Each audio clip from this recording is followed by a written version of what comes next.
The inheritance. The wind that swept down from the high ridges of the Montana Territory carried with it the kind of cold that cut through wool and leather, a sharp reminder that a man was never master here, only tolerated. Ethan McAllister pulled, his coat tighter, leaning forward in the saddle as his mare trudged through the knee-deep snow. Each exhale left a plume of white that hung in the still air before vanishing. The silence of the wilderness was not peace. It was a silence that pressed down on him, reminding him of how small he was beneath the endless sky. He had ridden alone for days, following the directions left to him in a crumpled, near-forgotten letter. The letter was the only proof he had that an uncle he barely remembered had left him something, a cabin, land, and perhaps the chance at a life he'd never imagined. Ethan had never put much stock in dreams of ownership. He had been many things since the war ended: a cattle hand, a gambler, a tracker for men too cowardly to hunt their own debts. Mostly, he had been a drifter, moving from saloon to saloon, from one promise of work to the next, carrying nothing but a rifle, a saddlebag, and the memories of men dying in the mud beside him. When the lawyer's letter reached him in Cheyenne, stamped official and unreadable in its legal tone, he had thought it a mistake. But the name was his. The signature was real. His uncle Jacob McAllister, who had lived north in the Bitterroot country, was dead, and the cabin, along with whatever land claim Jacob had staked, was now his. The promise of roots, however shaky, was enough to draw Ethan northward. He had imagined a lonely cabin tucked into the timberline, perhaps some grazing land, a rough start toward something like a future. He had not imagined what truly awaited him. By the time he reached the cabin, dusk had begun to bleed across the snowbound forest. The trees were black silhouettes against a sky bruised purple and gold. Smoke curled from the stone chimney, a sign of life he hadn't expected. Ethan slowed his mare, his hand instinctively brushing the butt of the revolver at his hip. His uncle was dead. He had been told the cabin was empty. So why was there firelight glowing behind the frosted windows? As he rode closer, he saw movement. A shadow crossed the window, then another. Laughter, bright, unexpected, drifted into the night air. Ethan dismounted, his boots crunching in the snow, each step heavy with unease. He knocked on the door, once, twice. The laughter inside stilled. For a long moment there was only silence. Then the door opened, and Ethan's life tilted forever. 5 women stood inside the doorway. 5 faces, framed by the glow of firelight, stared back at him with a mix of suspicion, curiosity, and something close to defiance. The woman at the front, tall and broad-shouldered beneath her calico dress, held a shotgun leveled at his chest. Her dark hair was tied back severely, her jaw set firm. "State your business," she said, her voice low and steady. Ethan lifted his hands slightly, palms open. "Name's Ethan McAllister. Jacob McAllister was my uncle. I was told this cabin belonged to him. To me now." The women exchanged glances, the kind that spoke of words not said. The tall one with the gun didn't lower it. "Your uncle is dead. We know that. What we don't know is what gives you the right to come barging in here, claiming what's his." "I got papers," Ethan said, nodding toward his saddlebag. "Lawyer and Helen assigned them. Jacob left this place to me. I didn't come to cause trouble." The woman's eyes narrowed, but before she could answer, a smaller figure stepped forward from behind her. She was younger, no more than 20, with fiery red hair that tumbled loose around her shoulders, and eyes the color of storm-tossed seas. She looked Ethan over like he was a horse at auction. "If you're Jacob's kin, then you've got explaining to do. Did he send for you? Or are you just another drifter hoping to claim something you didn't earn?" Ethan's brows furrowed. "Sent for me? No, I didn't even know the man well, haven't seen him since I was a boy." The women shifted uneasily, and the one with the shotgun finally lowered it, though she didn't set it aside. "Come inside then. If you've got papers, we'll see them. But don't think we're about to hand this place over because you showed up with a name and a story." Ethan stepped inside, and the warmth of the fire washed over him. The cabin was not empty as he had imagined. It was alive. Quilts hung over the windows. A stew pot simmered over the hearth. There were boots, drying by the door, sewing laid out on the table, and the unmistakable sense of habitation. He removed his hat, his eyes scanning the room. 5 women, no men. The tall one introduced herself as Clara, a widow from Missouri, her voice commanding even when softened. She was the de facto leader, the one who had spoken for them at the door. Beside her stood Annabelle, a Southern belle with delicate features and a smile that hinted at mischief, though her eyes were guarded. Next was Margit, a Norwegian immigrant with hair the color of wheat and hands rough from hard work. She said little, but her presence was steady. Josefina came next, dark-eyed and strong, a Mexican healer who carried herself with pride and suspicion in equal measure. Last was the red-haired Irish girl, Eliza, who seemed far too young to have found herself stranded in the wilderness but whose spirit burned bright even in her defiance. They were, as Ethan soon learned, mail-order brides. All had answered Jacob. McAllister's advertisements sent across states and oceans, promises of marriage and a new life in Montana. They had traveled west, some alone, some fleeing pasts they would not yet confess. But when they arrived, they found not a husband but a grave. Jacob had died suddenly. Whether of fever or foul play, none could say. And so, 5 women had been left in a cabin meant for one, clinging together for survival in the deep heart of winter. Ethan listened, stunned, as Clara told the story, his uncle had written to each of them, weaving promises like a net. Some claimed he intended to marry them all. Others believed they were to be his only bride. The truth, like much about Jacob McAllister, was lost with him.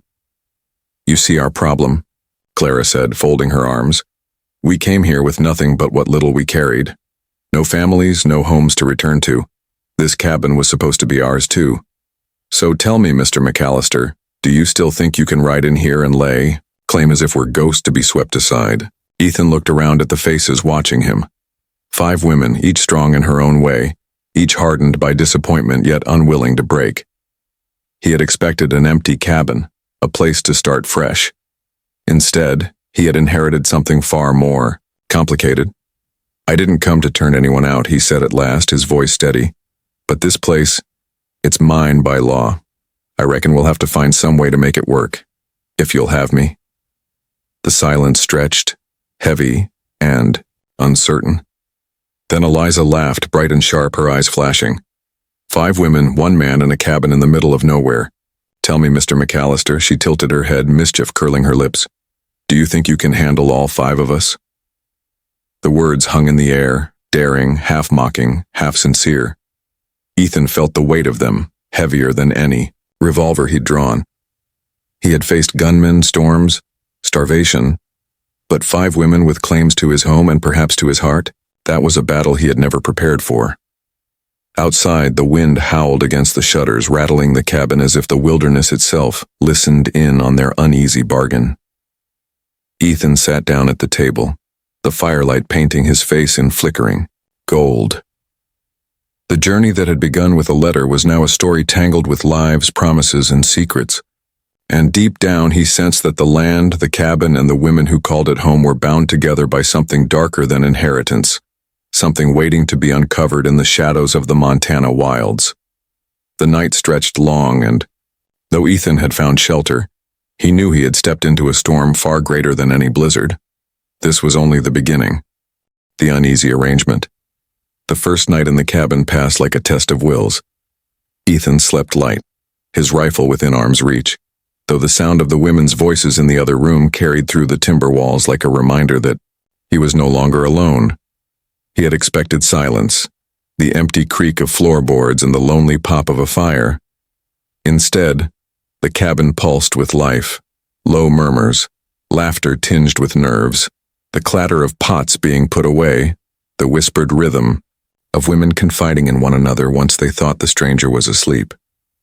He closed his eyes but could not rest. For the first time in years, Ethan was not drifting through some nameless trail town.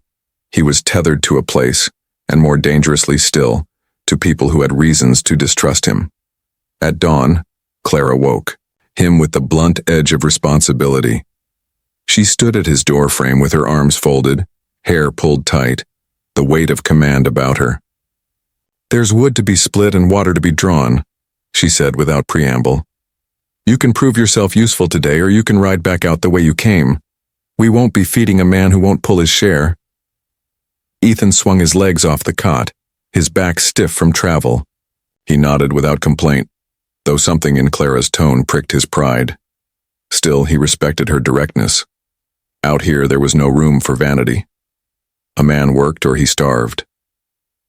By mid-morning, he had split a neat pile of logs and drawn buckets from the icy creek until his hands burned from the cold. When he returned, Margaret was kneading bread at the table, her sleeves rolled to her elbows, her pale hair escaping its braid. She gave him the faintest smile, a shy acknowledgement before turning back to her work. Annabelle, meanwhile, swept past him with a stack of linens, her perfume faint but deliberate. She cast him a glance from beneath long lashes, the corner of her mouth quirking as if to say she knew more than she would ever tell. It was Eliza, though, who broke the morning tension. She burst into the cabin with her hair flying and her cheeks flushed from the cold. "Tracks," she said breathlessly. "Wolves out by the barn." The room stilled. Josephina, who had been mending a torn shirt by the fire, rose immediately, her dark eyes sharp. "How many?" "3, maybe 4, Eliza answered, still catching her breath. "They circled close. They know we've got the cow penned." Ethan didn't need to be told what that meant. Wolves in winter were no small threat. Hunger made them bold, and a single cow could mean the difference between survival and starvation for the household. He set down the axe, reached for his rifle, and started toward the door. Clara blocked his path with a hand on his chest. "Don't. Go alone. Wolves will tear a man down before he can reload." "I wasn't planning to let them," Ethan said evenly. His eyes flicked to the women. "Anyone here know how to shoot?" Josephina stepped forward without hesitation, her chin high. "I do." Eliza grinned, almost daring. "I've hunted rabbits." Clara considered for a long moment, then nodded curtly. "Fine. But this is your responsibility, McAllister. If you can't keep us safe, then you've no business staying here." The words hit like a challenge, one Ethan knew he could not back down from. He led the way outside, rifle ready, the 2 women flanking him. The snow crunched beneath their boots, the air sharp enough to sting his lungs. By the barn, the tracks were plain, paws pressed deep in the snow, circling, testing. The cow inside bellowed nervously, her breath steaming through the cracks in the wood.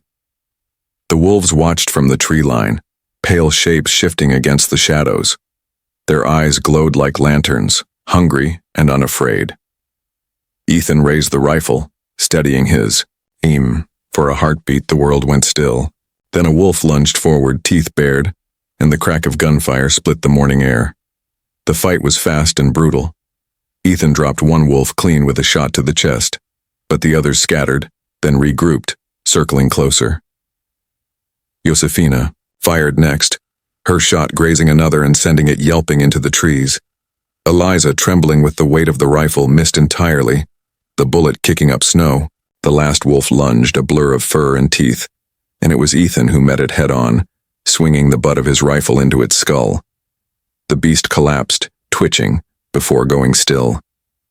When it was over, the air smelled of blood and gunpowder. The women stood silent, breath-heaving, eyes wide. Eliza laughed suddenly, half hysterical, half triumphant. "Well," she said, wiping her hair from her face, "seems you can handle at least 3 of us." The words echoing her taunt from the night before carried more weight than she knew.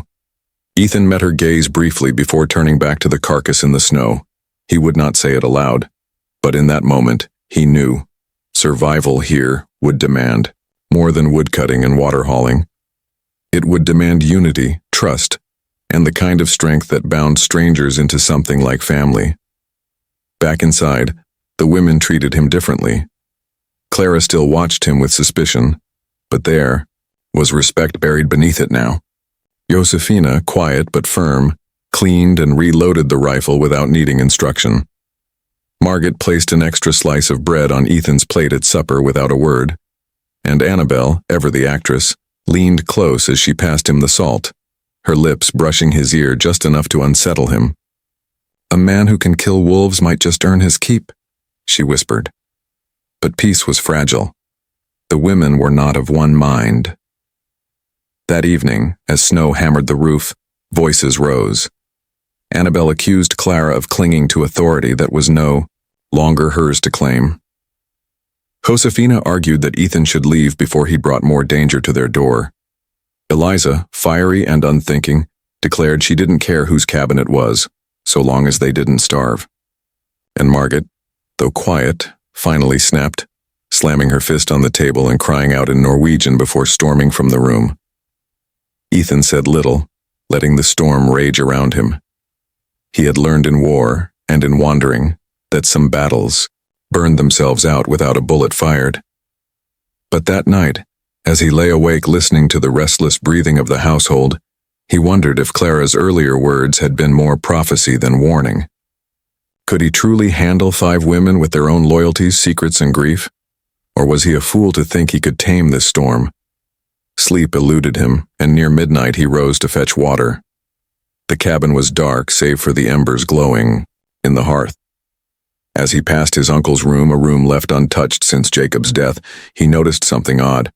The floorboard beneath the bed sagged slightly as if it had been lifted before. Curiosity gnawed at him. He knelt, pried it loose with his knife, and found a small, iron-bound chest hidden beneath.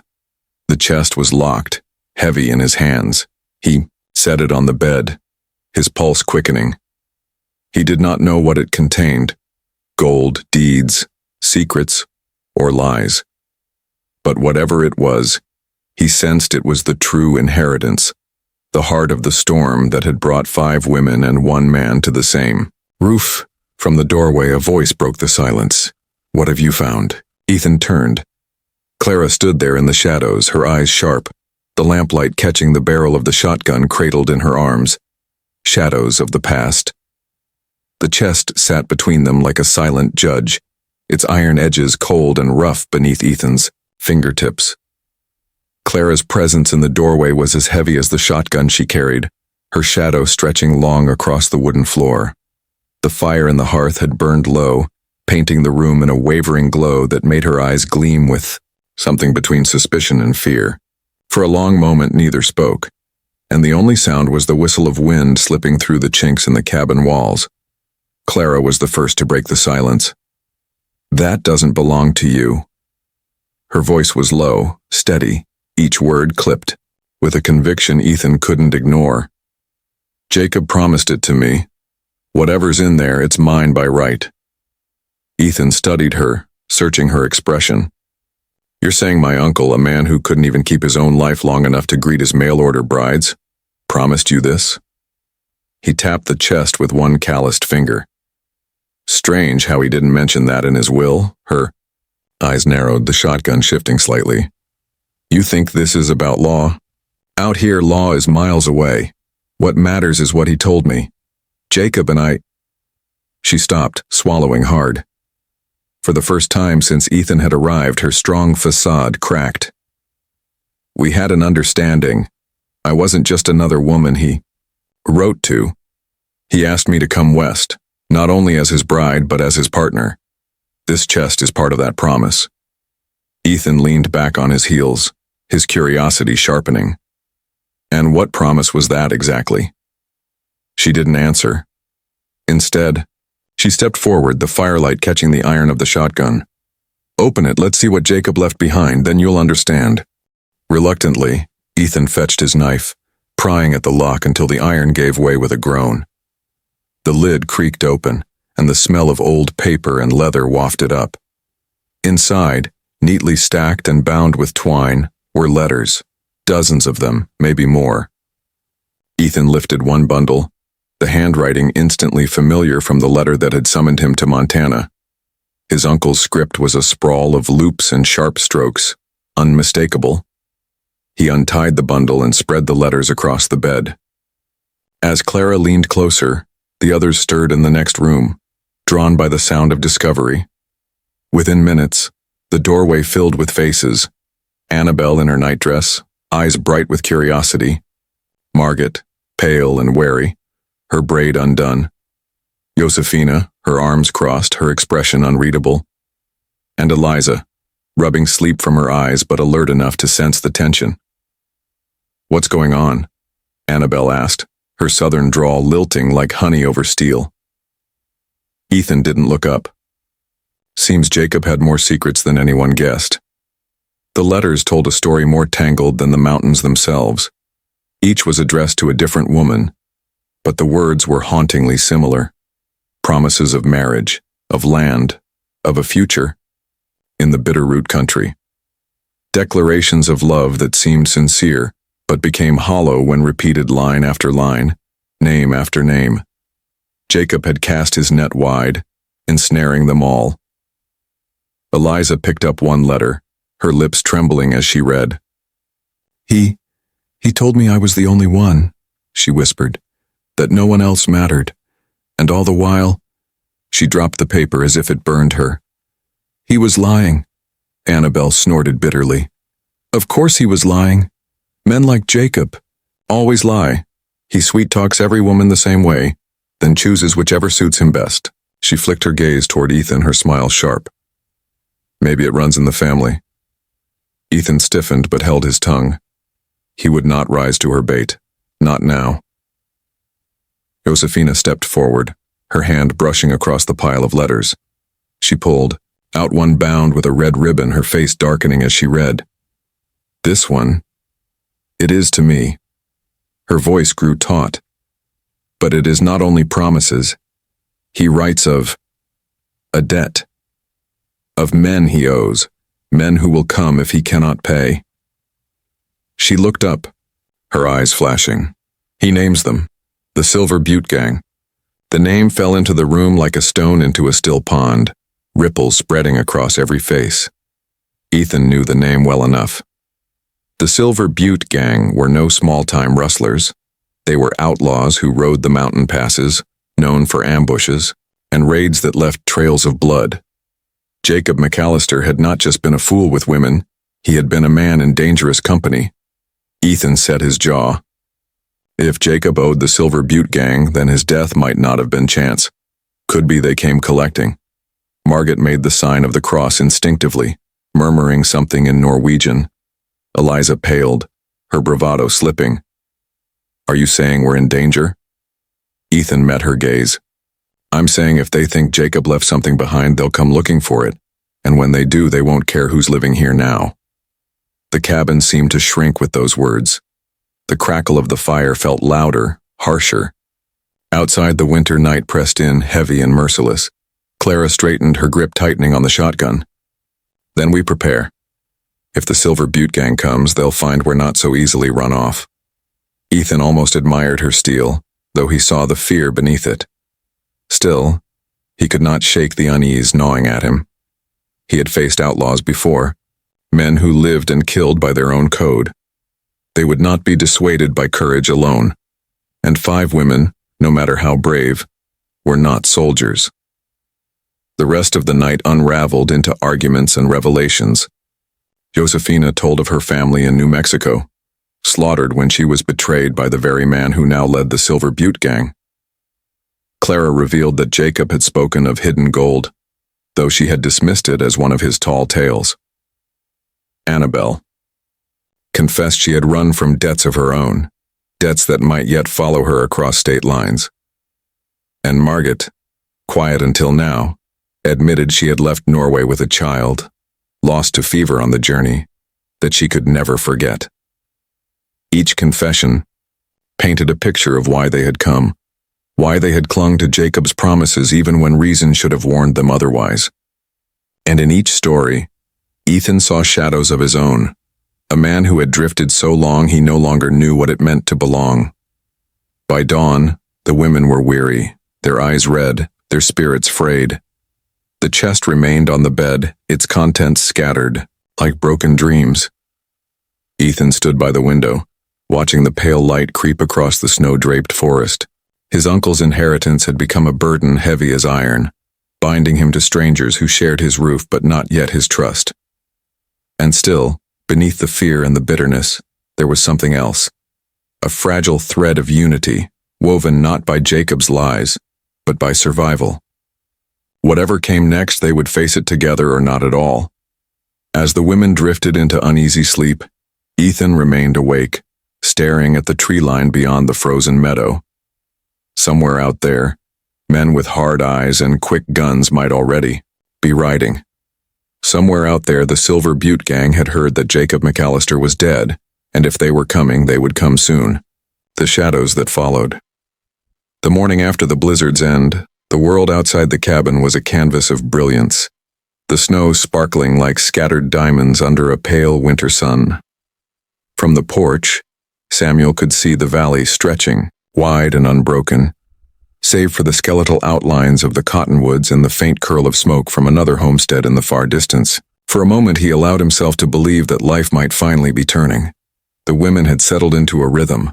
The cabin was no longer a place of wary strangers, but the beginnings of a home.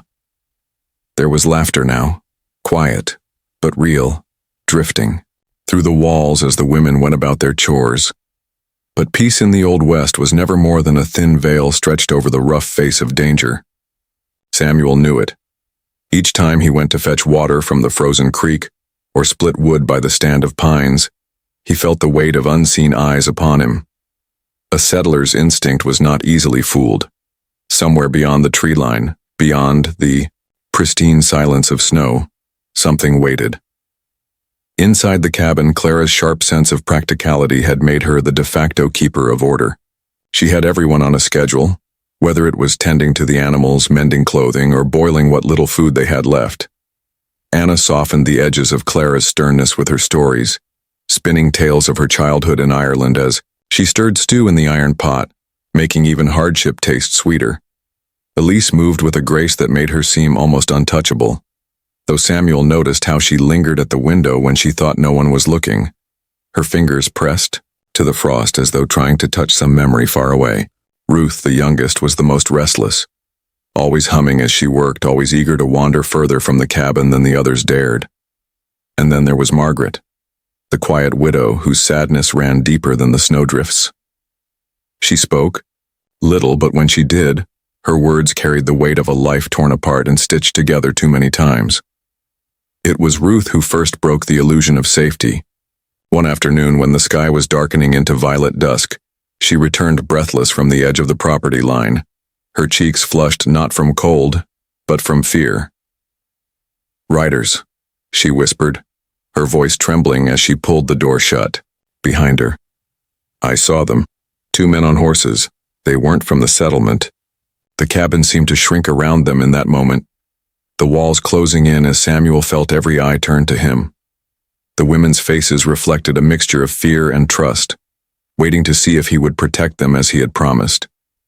He had not asked for this responsibility, yet it was his now, heavier than any rifle he had ever carried. "Did they see you?" he asked Ruth gently, though his jaw had hardened. "I don't know," she admitted. "They just looked wrong, like they were hunting something." Samuel didn't need further details. In the West, looking wrong was often enough. Outlaws, drifters, men with nothing to lose. They were always circling, drawn to weakness like vultures. And an isolated cabin housing 5 women and a lone man was the kind of weakness that spoke louder than gold. That night, Samuel stayed awake long after the others had drifted to sleep. The fire in the hearth burned low, shadows stretching like dark hands across the walls. He sat in silence, rifle across his knees, listening to the sound of the wind scratching against the roof. Every creak of the timber, every groan of the ice outside seemed amplified, feeding the tension coiled in his chest. He thought of his uncle who had died in this very cabin under mysterious circumstances, and wondered if the land itself carried a curse, an inheritance not of wood and stone, but of blood. When dawn broke again, Samuel saddled the horse and rode out toward town. The settlement was no more than a scattering of buildings, a saloon with fading paint, a general store, a church that doubled as a schoolhouse, but it was the heartbeat of the valley. If outlaws were near, someone in town would know. At the BDA saloon, he found Sheriff Hollis, a man with eyes like slate and a limp from the bullet that had never quite healed. Hollis listened without expression as Samuel recounted Ruth's sighting. Then the sheriff leaned back in his chair and exhaled, the wood groaning beneath his weight. "You've got trouble," Hollis said flatly. "Those two ain't strangers to us. Jed Crowley and his brother, mean as rattlesnakes and twice as patient. They've been drifting this side of the territory since autumn, sniffing around like wolves. Folks say they're looking for something, or someone. Might be, they're just hungry. Might be worse." Samuel felt the words sink deep, heavy as stone. He had heard the name Crowley before. Stories of robberies, of women taken from lonely homesteads, of fires set to cabins just to watch them burn. "You'd best keep your rifle close," Hollis continued, "and your doors barred. Men like that don't care much for law or mercy." Riding back, Samuel's thoughts were a storm. He had promised the women safety, but how long could one man stand against predators who thrived in chaos? The snow-covered valley, which had looked so serene that morning, now seemed vast and hostile, every shadow a possible hiding place for the Crowleys. When he returned, the women were waiting for news, their faces tense, their hands busy with tasks that did little to mask their fear. He told them only part of the truth, that there were dangerous men nearby, and that they must be cautious. He did not mention the Crowleys by name, nor the horrors attached to their reputation. Some truths were too sharp to share. That night, he doubled the firewood by the door, checked the shutters twice, and positioned himself once more by the hearth with his rifle. But even as he listened to the soft breathing of the women sleeping in the loft, Samuel knew that their fragile peace was crumbling. The West was not a land that forgave. It was a land that tested, that demanded sacrifice. And the test had only just begun. Outside, under the thin light of the moon, two riders sat their horses at the edge of the pines, their figures black against the snow, watching, waiting, the wolf at the door. The wind that night howled like a wolf, rattling the shutters of the little cabin as if testing its strength. Inside, the warmth of the fire crackled, throwing flickering light across the wooden beams and the lined, weary faces of those who had endured too much in too little time. Caleb sat near the hearth, his hands clasped, the weight of 5 lives, pressing down on his shoulders heavier than any saddlebag he had carried across the desert trails. The women had trusted him with their stories, their safety, even their fragile dreams, and though his chest swelled with pride when he looked at them, he also knew the truth. Danger was circling closer every day, and the quiet moments of peace they carved out by the fire were only borrowed time. Maria, the eldest of the women, sat with her sewing in hand, her face illuminated by the flames. She was steady, strong, the kind of woman who had already endured the storms of the West and still managed to smile with dignity. Her voice broke the silence, low and thoughtful. "Caleb, you know it won't be long. A man like Silas Black doesn't forget a grudge, and word spreads fast in these territories. If he knows you inherited this land and that women live here unprotected, he'll come. He'll come because men like him always do." The fire popped sharply, echoing her words like gunfire. Caleb's jaw tightened, his knuckles pale against the shadows. He had thought the same thing 100 times over, but hearing Maria put it into words made it real. He looked toward the others, Clara, the gentle Irish lass with a voice soft as a lullaby, Rose, proud and fiery, who wore her stubbornness like a badge of honor, Annika, the Norwegian with eyes as cold and sharp as the fjords she left behind, and little Evelyn, not yet 20, whose innocence was both a light in the dark and a vulnerability that scared him to death. Clara spoke next, her accent lacing every syllable with music. "We cannot run forever. There's no place west of the mountains where trouble won't follow. If this land is to be ours, we must make it so by our own hands. You've already shown us how, Caleb. We've planted, we've hunted, we've defended this place once. Perhaps it's time to stop waiting for the fight to come and prepare for it instead." Her words were brave, and Caleb felt something stir in his chest at her courage. Yet when he looked into Evelyn's wide eyes, he saw the fear she carried. She whispered softly, almost as if ashamed, "But what if he comes with men? What if there are too many?" The room grew quiet. Outside, the wind shrieked and clawed, But inside, it was Evelyn's trembling voice that haunted them all. Caleb finally spoke, his voice steady as steel but heavy with the burden of leadership. Then we fight anyway. Not because we're certain to win, but because we must. This cabin, this land, this family. Yes, family. Because that's what we've, become. It's worth bleeding for. And if Silas Black wants to take it from us, he'll find out just how hard we hold on. The women exchanged looks, some filled with fear, others with a fire that matched his. Maria nodded first, calm and resolute. Then we make ready. The next days passed in a blur of preparation. Caleb taught the women what he could. Rose, already quick with a rifle, practiced with fierce determination until her shoulder bruised from the kick of the stock. Annika, silent and watchful, learned to handle a blade with precision that startled even Caleb. Her movements sharp, almost practiced, as though she had fought shadows of her own long before arriving here. Maria and Claire attended to food stores and water, while Evelyn, though frightened, refused to sit idle. She gathered herbs from the woods, learning to make poultices for wounds none of them hoped to see but all knew might come. At night, when the work was done and the lantern burned low, the cabin took on a quieter rhythm. The women sometimes sang, in soft voices, Irish ballads and Norwegian hymns drifting across the dark like prayers. Caleb often found himself sitting by the fire, his eyes lingering on them in turn, his heart swelling with emotions he dared not fully name. He had set out, to live alone in his inherited cabin, to hide from the noise and the cruelty of the world. Instead, fate had handed him 5 women with broken pasts, hopeful futures, and a claim on his soul he could never shake. Yet even in those tender moments, a shadow lingered. Silas Black's name hung in the air, a wolf's snarl just beyond the tree line. Every creak of the cabin made Caleb's hand twitch toward his revolver. Every crow's call from the trees sounded like a scout's warning.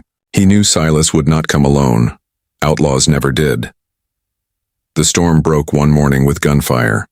The first shot rang out just after dawn, shattering the silence as a bullet tore through the outer wall of the cabin. Evelyn screamed, dropping the basin of water she had been carrying while Rose cursed under her breath and grabbed her rifle from the mantel. Caleb was already moving, barking orders through the chaos. Down! Stay low! He shoved Evelyn toward the corner of the room, his eyes scanning the window as another shot cracked through the still air, splintering the frame. Shadows moved outside, men on horseback circling like vultures, their laughter carrying in the morning breeze. Silas Black's voice followed, deep and mocking, a sound Caleb had prayed he would never hear again. Caleb Walker, you've got something that belongs to me. Women, land, a cabin fat with supplies. Thought you could play hero, did you? Well, boy, let's see how long you last when the wolf comes knockin'. The women froze, their faces pale, but Caleb's eyes narrowed. He stood slowly, pulling the revolver from his belt with a calmness that belied the fire burning inside. Him. He spoke loud enough for every outlaw outside to hear. Silas, you've always been a coward. You can circle and bark, but you'll never own what isn't yours. You want this cabin, you want these women, then you'll have to bleed for it. Silence followed his words, thick and heavy, before Silas laughed again, the sound cruel and sharp. So be it. And then the storm truly began. Gunfire erupted, bullets slamming into the wood, the acrid smell of gunpowder filling the cabin. The women scrambled into their positions, Rose firing through the crack in the shutters with a steady hand, Annika slipping like a shadow to the back door with her blade ready, Maria dragging Evelyn to safety while Clara loaded rifle after rifle, with trembling hands but unwavering resolve.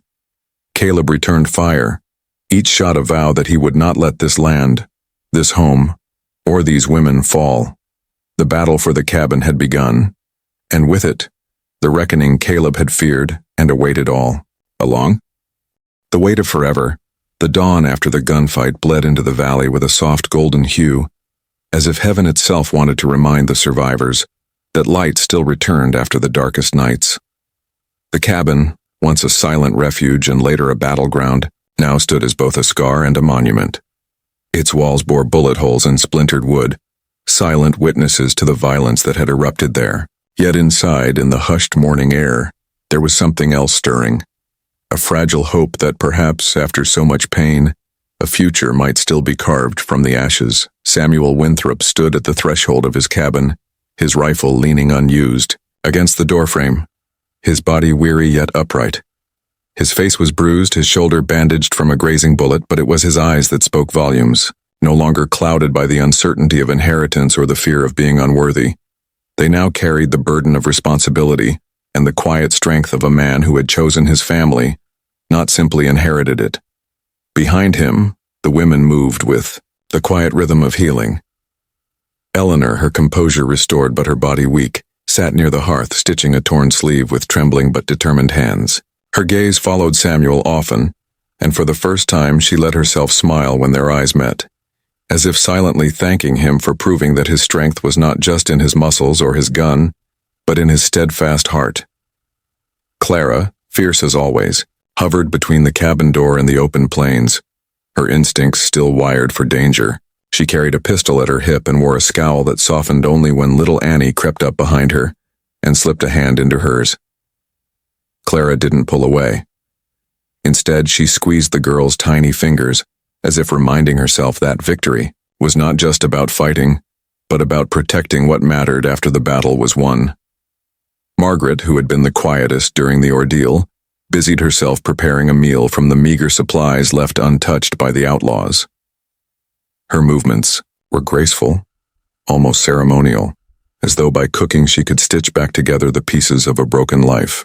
She hummed softly, a melody that was neither hymn nor lullaby but something in between.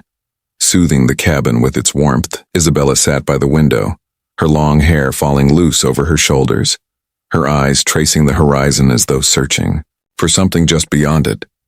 Of all the women, she seemed the most haunted, her past sins mingling with the fresh violence she had endured. Yet when Samuel's shadow stretched across the room and she looked at him, there was no bitterness in her gaze, only a question. Could redemption truly belong to her too? And then there was Annie, the smallest and most fragile of them all, who had clung to Samuel during the fight and afterward whispered into his chest, "You didn't let them take me." She sat cross-legged on the floor now, drawing lines in, the dust with a stick, humming in time with Margaret's tune. Her innocence was the quiet anchor, reminding them all that even in the West, where justice was often brutal and survival uncertain, there could still be the laughter of children, the spark of new beginnings. The silence broke when the sound of hooves echoed in the valley. Clara reached instinctively for her pistol, but Samuel held up a hand. "Wait," he murmured, his voice steady. Moments later, Sheriff Dalton appeared, his weathered face shadowed by the brim of his hat. He dismounted slowly, his gaze sweeping over the cabin and its battered residents. "Heard gunfire last night," Dalton said, his tone low, almost apologetic. "Rode as fast as I could. Looks like I was too late." Samuel straightened, crossing the yard to meet the sheriff. "Not too late," he said. "We're still standing. And the men who came, they won't trouble anyone again." Dalton studied him for a long moment, then glanced at the women inside the cabin. "That so? Well then, guess this land's got itself a protector after all." For the first time since inheriting the cabin, Samuel didn't flinch at the word. Protector. It wasn't something he had chosen lightly. It had been thrust upon him, tested by fire, proven in blood. But now, as the sheriff tipped his hat and rode away, Samuel knew the truth. He wasn't just the owner of a cabin. He was the head of something greater, something fragile, yet unbreakable. That night, the cabin came alive with a different kind of fire. The storm of violence had passed, and in its place came the quiet work of rebuilding. The women gathered around the table, their faces lit by lamplight. They spoke in low voices, sometimes laughing softly, sometimes falling into silence, heavy with thought. Each of them, in her own way, had chosen to stay, not because they were bound by law or debt, but because something had taken root in the soil of hardship. Trust. Eleanor, breaking the silence, laid her hand over Samuel's on the table. "We came here for a home," she said softly, her voice thick with emotion. What we found was danger, grief, and him. She smiled faintly, glancing at Samuel. But maybe what matters most is that we're still here. Together. Isabella lifted her gaze, tears brimming in her eyes. Do you think we deserve peace? Her words trembled as if afraid of the answer. Samuel's hand tightened on hers. We'll carve it out, he said. Whatever it takes. The fire popped in the hearth. The wind howled outside, and for a long moment, they simply sat in that fragile warmth as though the cabin itself breathed with them. But the story of the West was never without shadows. As weeks turned into months, the scars of that violent night healed, but rumors began to drift through the valley, whispers of other outlaws, of men who had heard about the women in the cabin and the man who defended them. The West was wide, but it was never silent. And yet, amid those whispers, life blossomed. Margaret tended a small garden by the creek, her hands stained with soil but her face glowing with pride at the first shoots of green. Clara taught Annie how to ride, though she scolded her every time she let the reins slip. Eleanor wrote letters by lamplight, though she never said to whom, perhaps to family back east, perhaps simply to herself. A record of the life they were building, Isabella painted, her brushes capturing sunsets and storm clouds, and sometimes the face of Samuel himself when she thought he wasn't looking. And Samuel, the man who had once stood in the cabin alone, found that his heart, too, was no longer barren. These women, each broken and fierce in her own way, had filled the silence of his inheritance with meaning.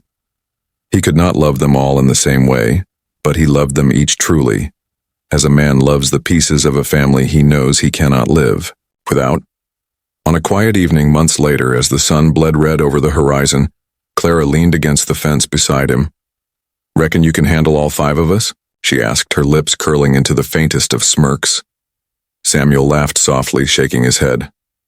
I don't handle you, he said. I just hold on as best I can. And in that moment, with the sky burning above them and the cabin glowing, warm behind, it was clear. Their story was not just one of survival but of transformation. 5 women and 1 man, drawn together by fate, forged by hardship, bound by something stronger than any outlaw's bullet. They were no longer strangers, in a cabin.